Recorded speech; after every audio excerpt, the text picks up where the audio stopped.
Hello and welcome to Making Remote Work. Today, I'm joined by Matt Solomon. He's the founder and CEO of Center for Enlightened Business, and Natasha Slawinski, executive assistant and business support specialist. Thank you so much for being on, you two. Thank you for having us. Thank you, Jordan. Yeah. Well, hey, first question, Matt, I'd love to hear, first of all, with an amazing business name like that, share with us what you do, who you help, and then a little bit about like where you were this last year when you decided you needed some more help. Awesome. Yeah. So Center for Enlightened Business, we're basically a coaching and training company for accountants in public accounting. And what we realized over the years is that accountants are sitting on a wealth of knowledge, but they're so busy crunching the numbers that they're not actually helping businesses grow. And so we play a role in supporting them and making sure that they step into their power and that they're doing what they can to get paid what they're worth and to actually help small businesses in the country and in the world get to where they want to go. So that's what we do. How did I find you guys? Probably the same way a lot of people did, sort of out of an emergency. I was drowning in my work. And so a couple of things were going on for me. Number one is I knew that the process of hiring for us would take, in some cases, months, and at the very least would consume a tremendous amount of energy for myself, for my team. And this was not a time where we really could afford that. We needed to keep things moving smoothly. So I did a little research. My business partner at the time recommended Boldly because he heard good things. I was honestly a little bit skeptical, and I wasn't sure if I liked the model, but I did some research, talked to somebody on the team, and within a very short amount of time, they introduced me to Natasha. Two things happened. I fell in love with Natasha right away. She was awesome. It was definitely the shortest interview process I've ever gone through. But for me, I trusted what Boldly put together and the vetting that you've done. And that was the reason I decided to go with Boldly. And the conversation with Natasha was just super easy. She was just cool. She seemed to like have a really good background and a lot of skills. So it was sort of like this crazy moment, and I just needed help and I didn't have time to wait. But I also needed to make sure that it was the right move. And I took a little bit of a chance in that, but honestly, it's paid off amazingly well. And Natasha's been a gift beyond gifts in my life and in my business. So I love that. Natasha, I'd be interested to know how your role has evolved. Now, I know you jumped right in, code red, like we need to hit the ground running. That was about 6 months ago. What has happened in the last 6 months? Oh, so many things. Well, let's first start, like in the beginning, it was really strictly admin stuff until he got a feel for what I was capable of, which is pretty standard, but then he started utilizing me more. So I've dived into the HR processes for him. I've been helping in the marketing department with getting their landing pages and webinars and email campaigns out. First and foremost, I think Matt would agree, is the HR employee handbook was the biggest thing that he was missing from the beginning of our business partnership, because that's what I was able to identify initially. And then now we're kind of moving into the other pieces and documenting a lot of their processes. So what's so funny, and I tease Natasha about this all the time, I'm always like, hey, I think we need to do something like, maybe put something together for the employees. And she's like, yeah, an employee handbook. I'm like, yeah. And then I'm like, I'll spend like 2 or 3 minutes talking about what it could look like. And then she just like, so like calmly, like she always is, like, she's like, yeah, I did that for like 15 years. I'm like, what? She's like, yeah, I'll put it together for you. And I'm like, okay. And she just gives me like this document. I actually was teasing her yesterday about Natashifying it. She gives me a document that's like beyond what I've ever done in terms of like how it looks like beautiful, but also the content is like so crazy. So I joke with her all the time, like, yeah, I've done that for 15 years. Or yeah, I did that. Like every time I think I have a good idea, it's something she's already done for 5 or 10 or 15 years, which I have to say is one, a major credit to her, but also what Boldly's been able to do, because I've had other assistants in the past that didn't have that kind of background. So it's pretty cool. Yeah, that's what's interesting about this is like executive assistant sometimes almost seems like a bit of a misnomer, because it's just like so broad and all encompassing, and like things like that, like you're bouncing around in HR, bringing employee handbooks, doing all this kind of stuff. So Natasha, how do you see the role as like executive assistant when you're working with a CEO, a founder who's doing a million things, company's growing, and you know you need to do more than, you know, just the standard executive assistant role? Like, kind of, what's your mindset in you're going to set them up for success? It's exactly that. You have to be mindful of what their needs are to make sure that they're successful. So going in, that was like one of the first things that I had said to him was, what can I do for you to make sure that I'm helping you succeed in what you're wanting from your business? And I'm hopeful that I've been able to do that for him. I know that he tells me that often, but as an executive assistant, you kind of want to make sure you're continuously doing that. So I think that's the biggest piece. And real quick, Jordan, I'm sorry I talk so much, but so one of the things that's been cool about the relationship is there are times where I'm very clear about what I need. Like I might be like, hey, we need this thing and this is what it looks like. But there are other times, and I think this is in the way for a lot of entrepreneurs and getting help, especially with an executive assistant. Sometimes I don't know what the heck I need. So I'll go to Natasha and I'll be like, hey, I'm struggling with this thing. I don't know what it's going to look like, but I think I need some kind of document like this.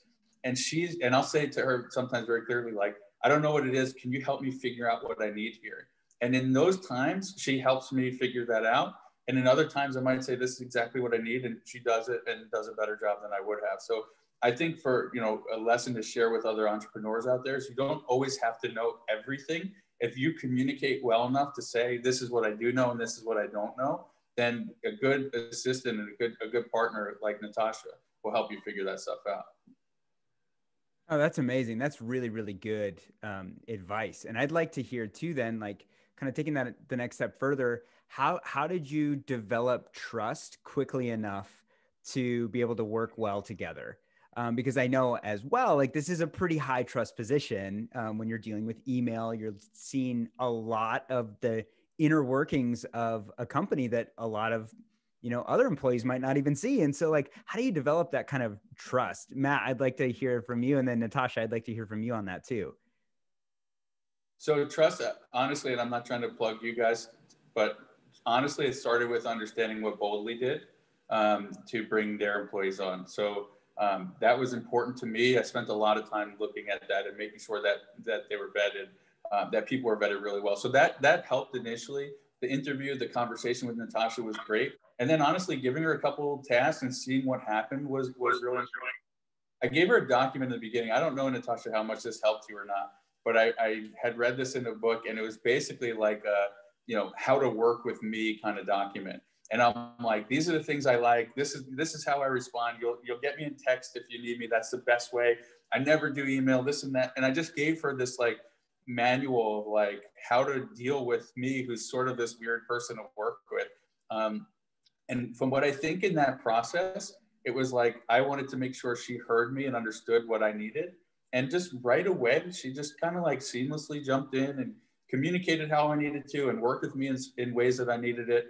I don't know if I'm a unique entrepreneur or not, but I know that she was really able to modify and mold into what I needed. So I think that was just like small pieces and trusting some small interactions. And then just eventually over time, Natasha does all my emails for me now. I just don't want to spend time in email. So that kind of stuff for me, it does require a high level of trust. I mean, and I have it. And so she's just always been exceptional and above and beyond from trust from my perspective. So on my side of things, I think it's very similar to his. You have to be able to communicate effectively. And that's like the first like driving point. He talks about our initial meeting. I mean, I think that helped start the process essentially. But to me, having more one-on-ones and getting to know them on a personal level even helps you communicate effectively with them and to expect what they're needing from you even before they might even come to you with it. For example, it's like, I know now that Matt enjoys his mornings with his wife and his son before he gets really into the work environment. So I make sure that there's no meeting set up in the middle of his time with his family. And then he's more productive that way. So he's not coming right off of that. So But for me, it's definitely communication. First thing and foremost, kind of get to know each other, because essentially those idiosyncrasies that you're learning from each other are going to help you along the way in your position in supporting them. So. Oh, those are fantastic. Let's pivot into the remote nature of this now, because like I mentioned, a lot of people were foisted into remote, by default rather than choice. But what are the unique challenges of being remote, Matt, and working with a remote team? And I don't know if you guys were remote before or if this was a new thing for you. So what's challenging about remote? And then what's your best advice for maybe another leader who is just getting their, feet wet here in the last year? So what's challenging about remote is probably what everybody's been feeling every single day for the last many months, especially since COVID hit. So the challenges, I think, you're not down the office from each other, down the hall from each other. So where traditionally you can just go pop into an office, you don't have that. You're not having lunches together. You're not spending time in the same room. I think that's part of the challenge, but quite honestly, I think it's also, and I don't mean to be so aggressive about this, but it can be an excuse too, or it can be a crutch. So what's important is asking yourself questions like, how do we create a better connection than we could have had in person if we did it this way? Or, challenging yourself to ask better questions in the environment allows you to just either get beat up by the fact that everybody's working from home or to be able to thrive in it. So that was, asking better questions was a big piece. And also taking time to connect, taking time to talk frequently has been really important. But what I'll say is there's a lot of advantages, as everybody's starting to realize, other than wearing sweatpants, about working from home, although Right. sweatpants is the advantage. And part of that is, when you're sitting in the office and you're sharing an office with somebody, sometimes you get interrupted. And sometimes you're in the middle of a workflow, you're in the middle of a project, and you don't necessarily have control over whether somebody comes in and interrupts for a half hour or not. And working remotely for me has been a gift, because I can sit and lock down and focus on a project. And I also can make myself available at certain times. So I don't know if that answered your question, but I think working remotely is, I think the other side of it is we put a screen in between us, and then we think the whole game is different. And it's not. It's just still people sitting and having conversations, and work still has to get done. And whether the work gets done in New York, North Dakota, Florida, it doesn't matter. It's just a matter of results and being able to produce. And you get into a rhythm with it. And yes, you're not able to look at, check everybody's papers all day long, but I think it's a more evolved way to work, and it's been awesome. And at the end of the day, results matters, and relationship and the culture matters. And if we can do all that stuff together, which we've done very well, I honestly think our company and our culture have gotten better since we've all been online. So I just think it's an amazing advantage, and not to be scared of it, but to lean into it and embrace it. That was phenomenal. I love that idea of it's an evolved way to work, and sort of taking it for like, well, there's advantages of it too. Like, so make sure you spin those to your favor, and not just see it as like kind of the bogeyman. Natasha, how about you? What's your best advice for people who are just learning to work remotely? Work-life balance. Aha. I am the type of person that can get stuck in and like really drive in doing what I'm doing, whether it's paperwork or whatnot. I get sucked in so much that it's like, oh, wait a minute, it's already 6 o'clock. I need to shut down. That's my hard part. But I also agree with Matt. It's also a blessing, because you don't have to get up and do those other things and have to stop what you're doing in the middle of your day to do your work. You can really focus hard on your stuff. So it's kind of a twofold type of deal. And I've been doing this a lot longer. So it's something I've always enjoyed. I think I get more work done working from home than I do when I'm in an office and setting period. So, but yeah. Go ahead, Matt. Sorry, yeah, and I totally agree, Natasha. One of the things that's come up as a team that we're actively solving is the social component of working remotely, because we have people Florida, New York, California, Arizona, all over the country. And so, what we do is we carve out time, and we'll do social hours. We just did a week-long retreat all online, and we broke it up to about 4 hours a day. and Natasha helped us put some fun stuff together and some important stuff together. But we said basically, like, we're going to spend one day talking about our vision and our strategy and where we're going. We're going to spend the other couple of days just messing around and just playing games like Jeopardy, where we've all answered the questions ahead of time, and, you know, silly stuff like that. But we left that thing and we were as connected as we would have been any other time. So just making the time and carving out time to be social if you're missing that element as well. Yeah, I agree. I definitely agree. Yeah. And from a business perspective too, Matt, I'd love to hear as we kind of wind down, how has the subscription staffing model of this, I know it's a little bit unique and a little bit different to Boldly, how has that benefited you from a business perspective? Yeah, it's been awesome. I mean, financially, I'm not paying a lot of additional things that I'd be paying for, and employment taxes and those kind of things. What's been nice for me is it's felt like it's felt like a more, like, there were times where we didn't have as much work for Natasha. So she wasn't on the line waiting for me to give her work. We just sort of adjusted that. And now we've been fortunate where we've adjusted up in terms of the subscription hours that we need.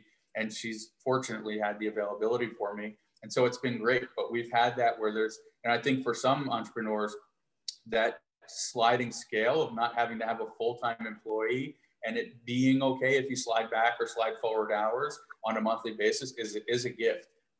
We've needed it, and I'm also fortunate that we can have Natasha basically full time now. So it's been, I think, the gift of flexibility, and like I said, that, you know, just a big gift that all the vetting that you've done so that I have somebody on my team that's amazing. That's phenomenal. Last question. And this is to both of you, what's your best advice for executives and new team members to productively and remotely work together? Communicate effectively. Like, end of story. I think if you don't have communication, if you can't go to your partner in crime, then you don't have a good business working relationship. So that's first and foremost. I probably should have gone first because that's exactly the answer. So yeah, I mean, that's what it comes down to. Yeah, trusting each other, talking. We talked frequently, especially in the beginning. We spoke a lot. It was, you know, it was showing Natasha who we were as a company and what the culture was, and spending time really onboarding and making sure that she got time, not just me throwing tasks at her, but her understanding the company, who we are, who I am, and taking our time onboarding consciously. And then in the beginning, especially, very frequent communications. I think we spoke every day, you know, over Zoom. Now we have a couple meetings a week where we're really, you know, using that time. But outside of that, we're connected all day through Slack and messengers and emails and all that stuff. So yeah, communication is essential.